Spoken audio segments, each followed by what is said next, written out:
पायाकडी बनवणार आहोत. 8 पाये घेतलेले आहेत, चिलून आणलेले, त्याला स्वच्छ धुतलेलं आहे. हळद आणि मीठ त्याला लावून ठेवलं होतं मी अर्धा तास. त्यासाठी तेलामध्ये फ्राय करायसाठी 2 कांदे कापून घेतलेले आहेत बारीक. आता आपण त्याला तेलामध्ये फ्राय करून घेऊया. चला तर कांदे आपण चांगले फ्राय करून घेऊया लाल होईपर्यंत. कांदा चांगला फ्राय झाला आहे. आता आपण यात टाकू. चांगला आता हलवून घेऊया. बघा पाया चांगले फ्राय झालेले आहेत. आता आपण यामध्ये गरम पाणी सोडणार आहोत.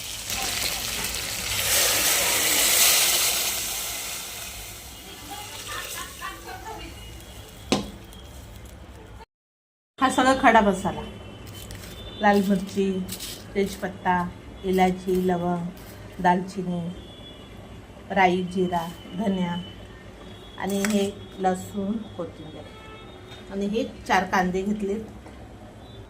खोबरं घेतलंय 1.5 वाटी, भाजून घेतले. हे बघा आपल्या पायाची मस्त छान शिजले. आता याचं सूप आम्ही काढणार आहे. बाळातीन बाईला द्यायचं सूप. ओके, सर्व मसाला वाटून घेतला आहे. टमाट्याची पेस्ट पण वाटून घेतली आहे. आधी तेलामध्ये टाकायचं, टमाटे चांगले फ्राय करून घ्यायचे.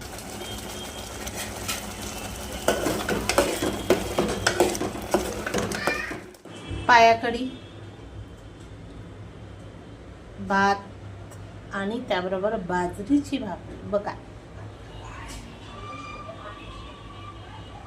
आवडलं तर लाईक, सबस्क्राईब, कमेंट करायला विसरू नका.